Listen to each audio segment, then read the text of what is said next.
Thank you for coming. We've got Joe Johnson, who's going to MC this, and he's the one that put this together, so please give a hand for Joe Johnson.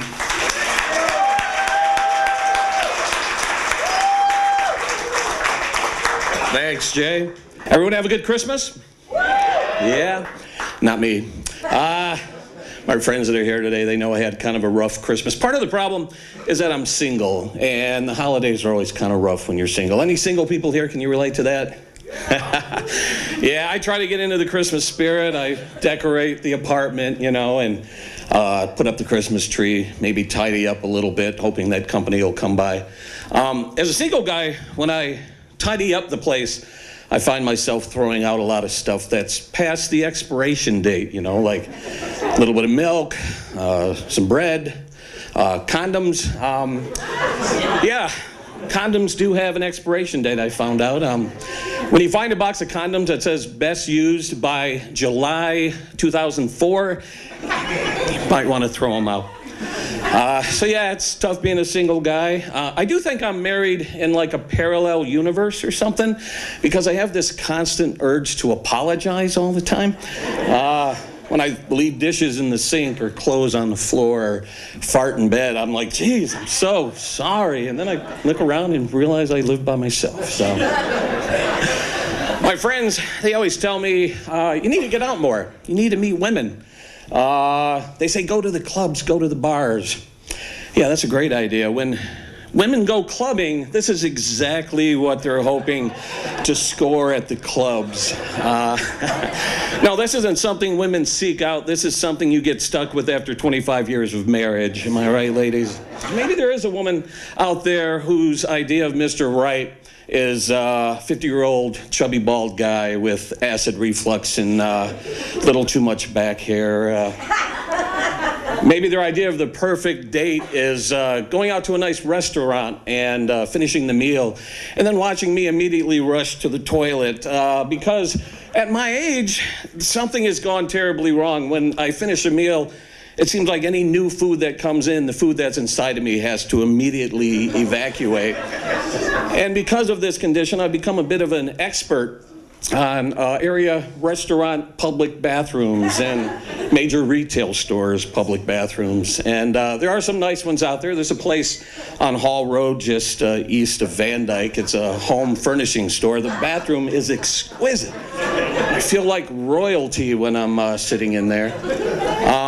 There are some places I try to avoid for various reasons, like the bathroom at Toys R Us. Now, let me explain. One time I was out shopping and had lunch and then swung by Toys R Us to do a little bit of shopping, and the stomach started acting up, and I'm like, please, God, no, not here, not now. But the stomach was getting a little wonky, so made my way to the bathroom as quickly as possible, like one of those Olympic speed walkers, you know? And I get up to the bathroom, and it doesn't say men's room, it says boys on it. And I'm like, oh, really? So I poke my head in, and it's empty. So I get into the stall, try to get in and out of there as quickly as possible, and that's when I hear the kids come in. So I'm sitting in the stall, I see their little sneakers, and one of them gets into the stall next to me. And it's at that point I realize I have no toilet paper, and I have to initiate contact with the kid in the stall next to me. So I'm like, hey kid, a little help over here? At this point I realize I'm pretty much the clown from the movie It at this point. Hiya, Georgie, can you spare a little TP over here? I think part of the problem is women, they like manly macho men, you know, and I'm not like that. I don't drink alcohol, and I suck at sports. About the only sport I'm good at is Frisbee. I tried playing fantasy football. I got hurt. Pulled a groin. I don't want to talk about it. I don't golf. I've tried golfing with friends. I don't get it, but then again, my friend's idea of golfing is getting drunk, putting a cart into a pond, and making angels in the sand traps. So, I don't hunt. I don't have any problems with hunting. I just can't imagine killing anything as big as a deer. I have killed things like spiders, but only when they're on my turf. I suppose I could kill a deer if I found one in the shower or something like that. But, some people say that men tend to be attracted to women who resemble their mothers. Have you ever heard that? I don't know if that's true, because if it was, I should be out looking for a short, fat immigrant woman. Maybe I should be hanging out at a bakery in Hamtramck looking for Miss Right. My mom was from Spain, and when the kids would get sick, she would never take us to see a doctor. She would just use a home remedy from the old country. Like if I had an earache, she would roll up a newspaper into a cone and put the pointed end in my ear and light the other end on fire. I'm just glad I didn't have hemorrhoids as a kid. So, all right, you guys sound like a fantastic crowd. Are you guys ready for your first comedian? All right. All the way from Macomb County, you're going to be seeing him in March, opening at the Comedy Castle real soon. Put your hands together for Ron Rigby.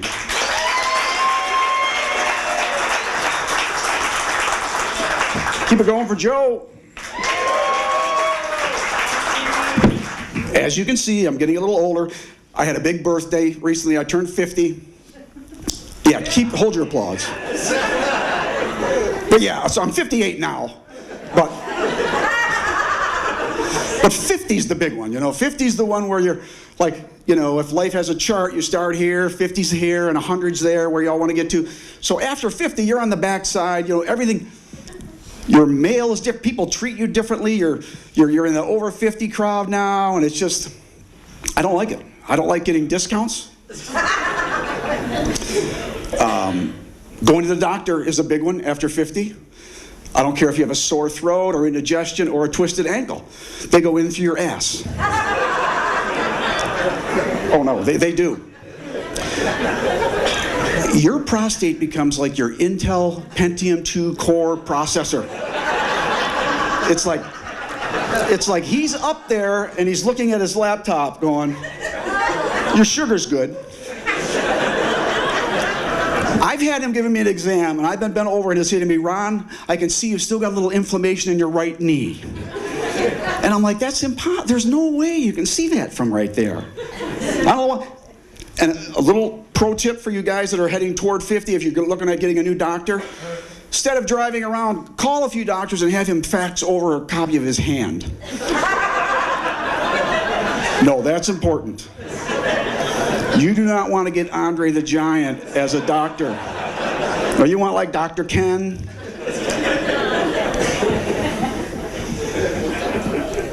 Same with colonoscopy. Like every time I go to the doctor now, I walk up to the counter, I said, yeah, I'm Ron, I'm checking in. Oh, Mr. Rigby, how old are you? I said, I'm 58. Oh, have you had your colonoscopy yet? They talk about it like it's going to Disney World. And I'm like, no, I haven't, and I'm not gonna. You know, I'm just, some things I don't love. But I am trying to get in shape, a little bit. I joined, 8 months ago, I joined Planet Fitness. Yeah, haven't gone yet. No, I haven't gone because it's $10 a month. That's just not enough incentive to get me off, even out of my car. For 10, I don't know. That's like your wife looking at you going, Buster, if I catch you cheating on me, you're going to owe me $10. And you're like, say that again? But after 8 months, I decided, you know, it's $80, but it's really not that. I just need to go. I need to, you know, get in shape. So I came home from work about a week ago. I was tired, I was hungry, but I didn't care. I went in my bedroom, put on my gym clothes or workout clothes. I come out of the bedroom, my wife's like, where are you going? I said, to the gym. She goes, you belong to a gym? I said, I by no means belong there. No, but I'm going. I'm gonna go. I will be back in 45 minutes exactly. I know, because it's a 5-minute ride. I'm gonna work out for 30 or 35 minutes and then drive home. So, you know, I won't be too late. So I'm driving there. I'm not happy at all. Like I said, I'm tired and hungry, and I drive there.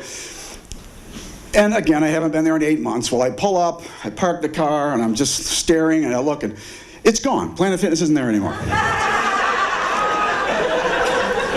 No. I'm like, what? But brand new Arby's in its place. Now, I'm not super religious, but I know that there are miracles in the Bible. None of them compare to turning a Planet Fitness with an Arby's, though, I can guarantee you that. And when God throws a miracle at you like that, it's you can't turn away from it. You don't want to, it's like slapping God in the face. If you don't take advantage of what he get, basically I'm saying I went into Arby's. I thought if I took my time and ordered a double beef and cheddar with a curly fry, and I took my time and I ate and then drove home like the long way, that would be good. That'd be about 45 minutes. So that's what I do. I go eat, I take my time, I drive home, I walk in, my wife says, "How was it?" I'm like, "It was good." She's like, "You look good." I said, "I feel good. I truly do." She's like, "Do you think you're going to go again?" I go, "Oh, I don't think I'm going to go again. I know I'm going again. I'm going to take my gym clothes to work tomorrow and go at lunchtime." That's how dedicated I've become. But as you get older, you guys know, if there are any, older people, you go to a lot of funerals, and funerals are really boring. And I recently went to one. My dad's uncle died, or cousin, something. And I told my kids, like, it's really quiet and sad. And I said, "Listen, when I die, you guys are going to have to take care of this because I won't be here. But when I die, I want my remains to be like spread out over a golf course, because I thought, that'd be really nice. And like, I don't want to be cremated."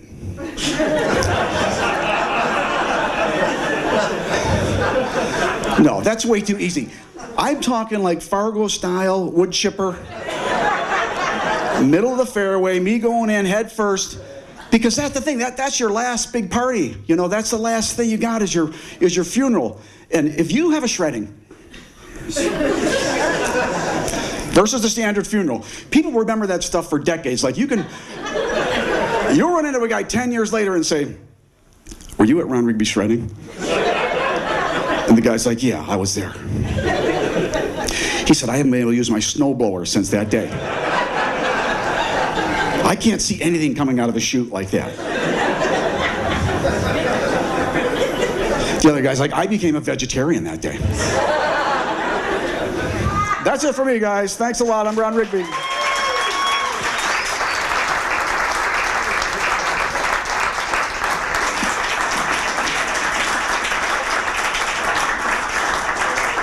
Ron Rigby, everybody, keep it going. All right, let's keep the show going. We have another local comedian here from the Metro Detroit area. He's open for Nick Swartzen and Eric Andre. Put your hands together for Darnell Anderson.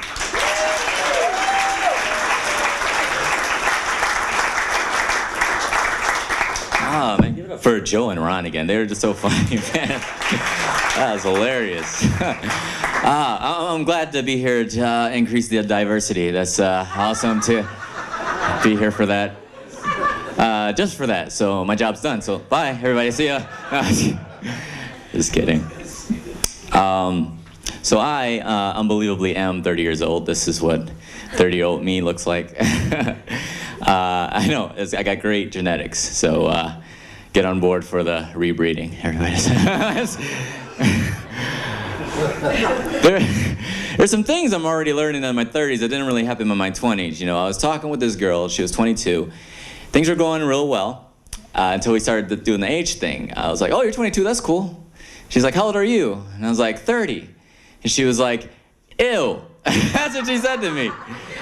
Ew. Like I was expired milk, you know what I'm saying? Like, and I had never had a girl say "ew" to me before like that. Well, to my face, let me be honest. To my face. I didn't know what to do with that. She was like apologetic. She was like, "Oh, you know what? I'm sorry. My son, his father was 30, and he was kind of a jerk, so I kind of had like a knee-jerk reaction. And I was like, "Oh, you have a son?" She said, "Yeah." And I was like, "Ew." Because the high road, right? Like, I showed her. I found out me and my mom don't have the same sense of humor recently. That's kind of sad to find out, I was having dinner with her, and, she has kind of like a goofy sense of humor, so during the dinner she says to me, "Hey, son, thanks for taking me out. It's been a while since I've been on a date." So like goofy like that. To which I would reply, well, that's a coincidence, Mom, because it's been a while since I dated a black chick. High five, you know. So you guys got the joke, right? She didn't like it that much. She didn't like it at all. I'm not allowed back to the house anymore. But that's a joke. I have no racial preference when it comes to dating. But I will say the last few girls I have dated have said that I'm the first black guy they ever dated. Think about that for a second. The last few girls said I was the first black guy. What does that say about me?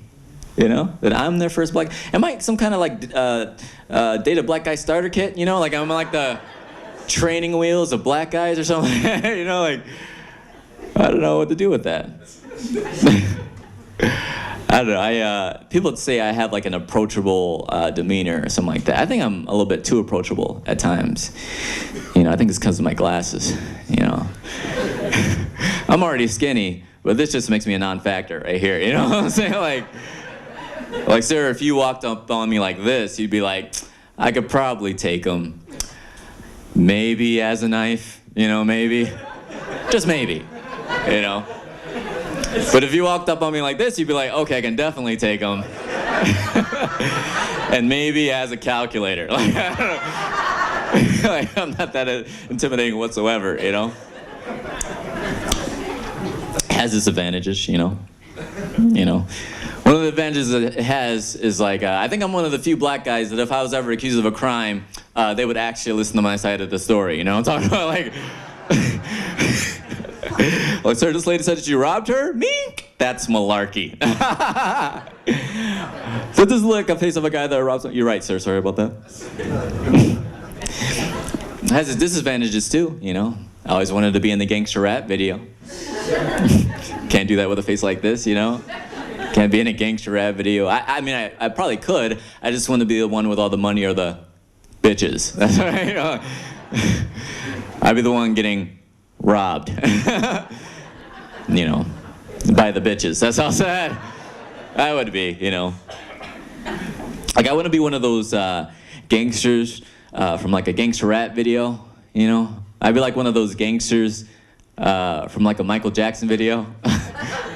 You know, talking about those gangsters from the Michael Jackson videos. You remember those videos? They had glitter on them all the time for some reason. You know, like rainbows in the background or whatever.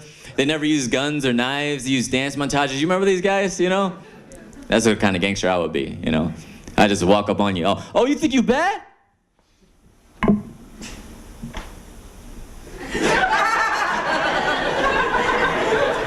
think you bad, huh?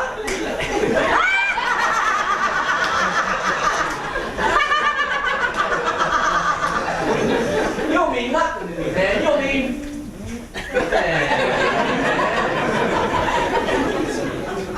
I'll show you how bad it is right now, man.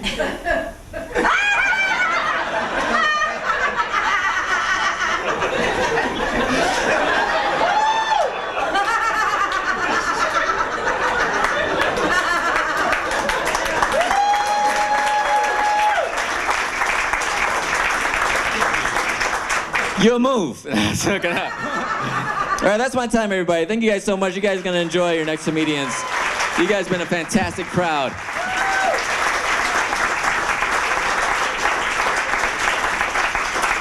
Keep it going, Darnell Anderson. All right, you guys having fun? All right, our next comedian coming out, he's a Fraser native, and was there someone here from Western? Did someone shout out Western? We got another Western alum coming out, and he's been in LA the last few years playing at places like the Hollywood Improv, the Comedy Store. Give it up for Trevor Smith.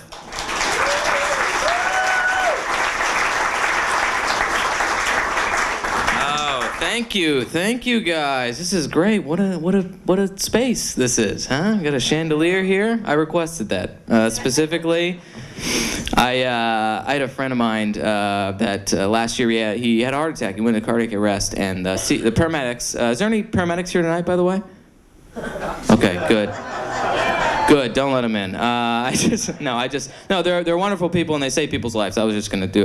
But they're not here, so forget it. Does anyone know a paramedic? All right, well, tell them thank you for people that they saved lives.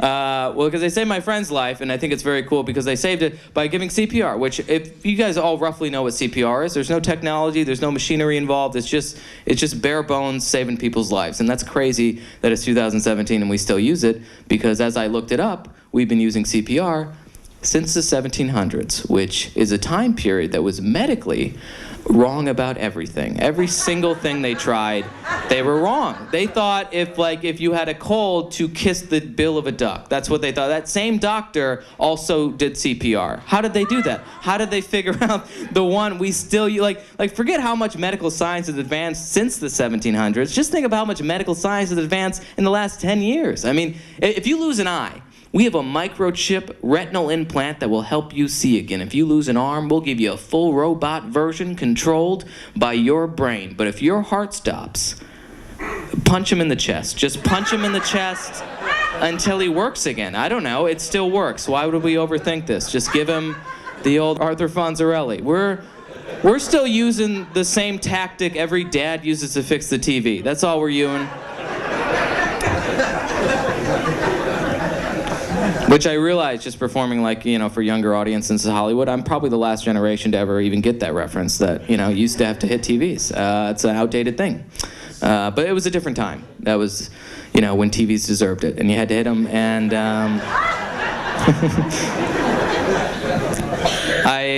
I realize I don't have kids, and I think the main reason I don't want kids is because I never want to have to explain old technology to them. I figured that out about me, because kids got questions and I don't got answers. That's all I know, right? Like inevitably, some kid's gonna be like, "Hey, what are all these fencing swords that used to stick out of all your old technology?" I'll be like, "Those are antennas, and we needed those, I think." I don't know what happened. We slowly got rid of all antennas. Have you guys noticed that? They used to be on everything: cell phones, cars, radios, TVs. No antennas anymore. I don't know what happened. Some kid's gonna ask me. He's gonna be, "Where'd they all go?" I go, well, we need antennas. See, here's the thing: the signal's in the sky, and an antenna, you had to reach and get it. You had to go. Is it wrong? Is it dumb that that's how I thought antennas worked? I don't know. And sometimes you had to reach down, you had to grab it, and maybe it would be over here, over here, over here. You had to sort of find it. You couldn't see it, but you had to find that signal in the sky, and you had to pull it down, and it would go in you had to pull it down. It was in the satellites, you had to pull it down. They go, "Well, those things went all the way up to the sky?" I go, "They didn't go all the way up to the sky. They went from here to here." So not the sky, but from here to here. You'd be like, "Why don't you just put the TV up there?" I have no idea. That's you're good at this. I think that's why your generation's gonna outsmart us. No idea. By the way, before I go, I do want to say this. I was a cartoonist for a while, and I did a coloring book, and those adult coloring books that are supposed to be therapeutic and sort of help you relieve stress and stuff like that. Well, I did one that gives you anxiety. It's called "This Won't Help," the anxiety-inducing coloring book, and. You can still color it, and it still gives you all the therapeutic, relaxing coloring needs, but it also just reminds you of things like, everyone talks about you when you're not around, or, just like fun things like they haven't responded to your text because they don't like you. Just in case you're feeling good about yourself. Oh, they're in traffic, or maybe not. I think sometimes you need that in life. Where's another good one?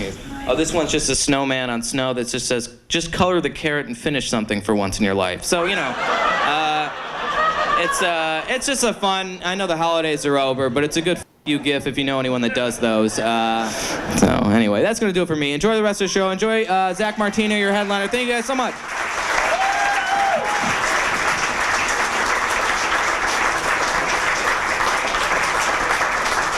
Trevor Smith, remember that name. Alrighty, believe it or not, the night is just about ready to wind down, but before we go home, we got our headliner coming out. I've seen this guy before. He is a rock star of stand-up comics. You're gonna love this guy. He recently headlined at the Comedy Castle, and he is going places. Please put your hands together for Zach Martina.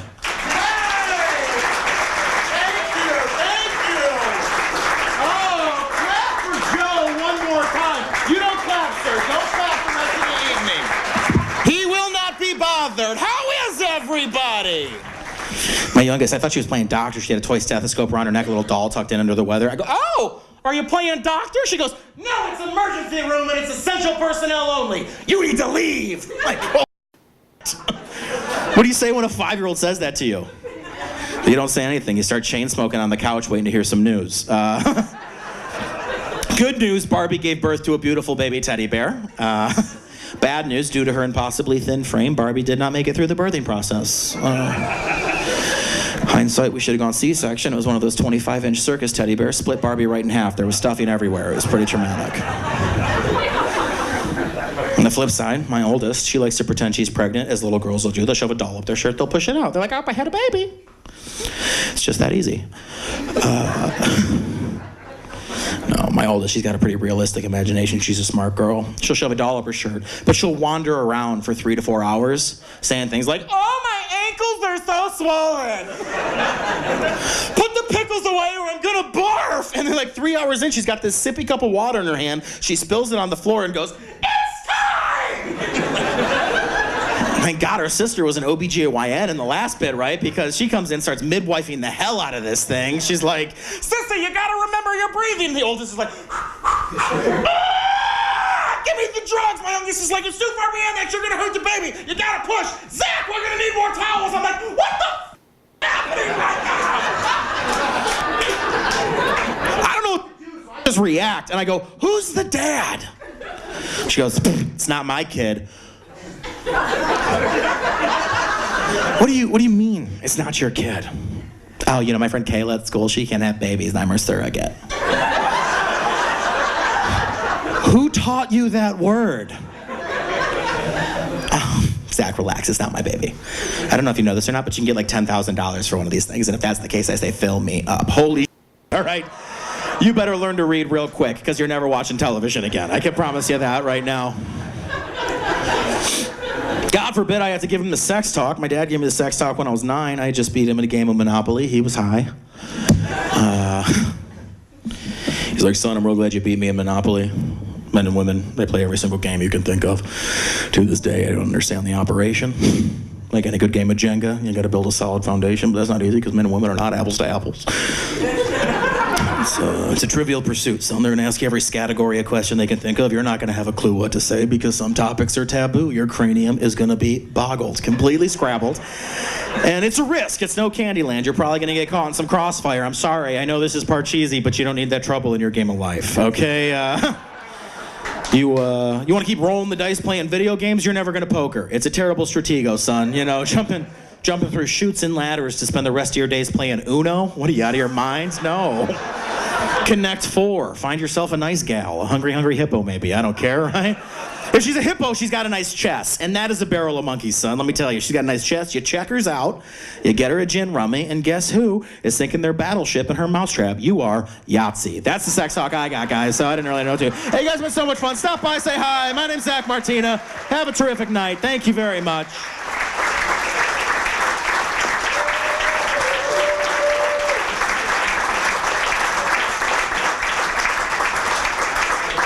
All right, that was our first comedy night at 20 Front Street. What do you think? Should we do it again? All right, I think we will. We're going to try and make this a regular thing.